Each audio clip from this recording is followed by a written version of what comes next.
All right, welcome back. It's the Pest Control Guys. It's Ben. And Ryan, what are we talking about today? Well, gentlemen, we've got some questions about stingers and biters. What is the difference between a sting and a bite? Well, a bite is what it says, right? It's breaking the skin or using a mouthpiece of some sort. And a sting is... Typically, they're using their anus, Or a stinger of some sort, a barb. and it penetrates the skin, and a lot of times there's some pain associated with it. The interesting thing about biters is some of them, their saliva's got Anesthetic. anesthetics, so you don't actually feel it. Like a mosquito, when it bites you, you don't typically feel it puncturing you. It's not like hitting a needle. Yeah. So bites getting more of is more of a feeding, right? And the Yeah. sting's usually more of a poison or a venom, Correct. I guess. Okay. Yeah, defensive.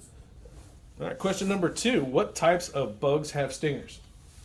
Well, bees, Bees, wasps, hornets, mud daubers, yeah. So- yellow jackets, fire ants. Fire ants have stingers. So Crazy. plenty of things in our area. Yeah. This will get us into our next question, number 3. Are there a lot of stingers and biters in the Kansas City area?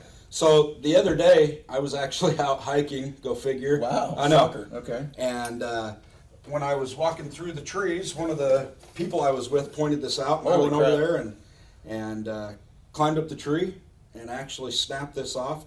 Thank goodness it was wintertime and it was empty. Yeah, there's nothing in there. That's good. But these, a form of wasp that's in the Kansas City area, absolutely. I've seen these actually on people's homes as well. So these are in the area.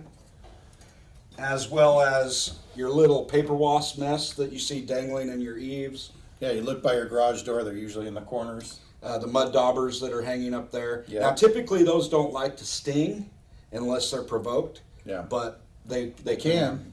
Absolutely. And then you have your offset ones that people don't think about. What about your ticks, your fleas, right? Those are biters, right? Those are biters, and a lot of times with those biters, you may get some disease associated with it, and you want to avoid that.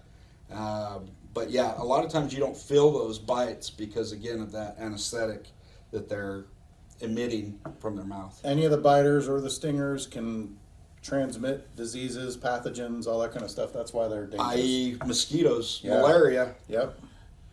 So pathogens, diseases, stuff like that, they can be spread. You can look at the video that we did on ticks. That talks about some of the pathogens and things you can get. Yep. Great. All right, number 4 is what insects leave stingers in the skin? Nasty ones, bad ones, mean ones. You're so rude. A lot of times your bees will actually leave the stingers, and when they do that, they're going to fly off and die. And the unfortunately. reason they do that is because their stingers or whatever are barbed, so they get in there and they get stuck. That's typically the ones that I know of that do that. A lot of times your wasps, when they do the penetration, they'll actually pull it back out, fly off, and go nail somebody else with it. Suckers. Yeah. What's the best way to prevent stings and bites? Don't let your kids go outside, bubble wrap them. Well, I think there's two aspects to this. Professionally around your house, obviously you want to call a local licensed professional, figure out what kind of inspection and things that you have that you're dealing with. As far as personal, if you're trying to protect your kids or yourself, you've got to just go to the pharmacy and see what the best products are for your area. Well, and the main reason, again, that you want to hire a professional to do the exterior and do the inspections, these wasps and these nests can be in areas where you typically wouldn't look. Yeah, big here, especially under your deck or the railing of your deck will have those spindles that are sandwiched in between two pieces And there's of wood on tiny top, little gaps. They'll get up in there. and they hide up in there. You can't see them. We've seen them a lot in swing sets and play areas, Yep. and those are notorious for kids getting stung. Well, you're spending your time out on your deck, and you're spending your time. The kids are playing on the swing set, so those are the areas. Well, where and if you have a pool, what are the main things that wasps and mud daubers and all those they need? want water. Water, so they're going to your pool areas. Yep. Anything around there. So yeah, absolutely, you're going to want to have a professional come in and look for those nests. Well, let's wrap up with this. One question is, so do do you guys treat the swing sets when you're at somebody's house? Is that something that you guys provide? Absolutely, we can. We can and we will. A lot of companies out there don't, and they'll charge extra. We don't. We want to come out. We want to make sure you and your kids are safe. So absolutely, we're going to come out and take care of that swing set for you guys. Except if it's Worlds of Fun. I mean, Yeah, we're going to charge you guys that's a little extra. bit bigger swing set. Well, thanks for having me out today. That concludes our questions. Appreciate you guys. Hey, thanks, Kebo. So, as always, if you have other questions, you can call us. Call the office. The girls in the office are great. Yeah, our knowledgeable. office staff is phenomenal. They're very well educated on biters and stingers. And we can help out. Yep. So, till next time.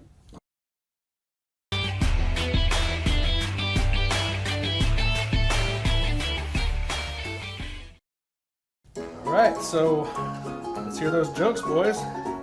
Hey, so my son's been struggling in school a little bit. Oh, yeah? Yeah, he didn't exactly ace the capture the wasp exam. What did you get? He got a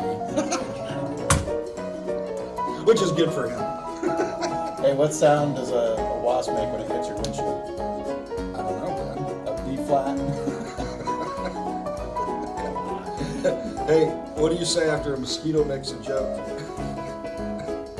That's funny. That's hilarious. Sorry to all those that have had malaria.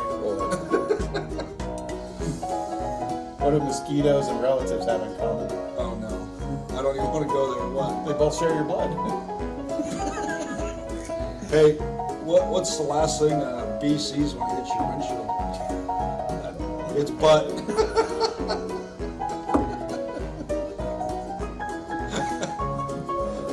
What do you call a bee that can't make up its own mind? I don't know. A maybe? Is that my wife? Maybe. Where do you want to go eat? I don't know. Maybe. Sure. What do lawyers and mosquitoes have in common? Oh no. I don't even want to go You there. have a bunch of lawyers in your family. I do. So. Sorry, but they're both blood-sucking parasites. Oh no. Sorry, Kyle and Dad. Well, I got one for you guys. A computer got bitten by a mosquito. Okay. Now it's got malaria. Kebo, you let us stick to the jokes. Stick to the interview. Okay.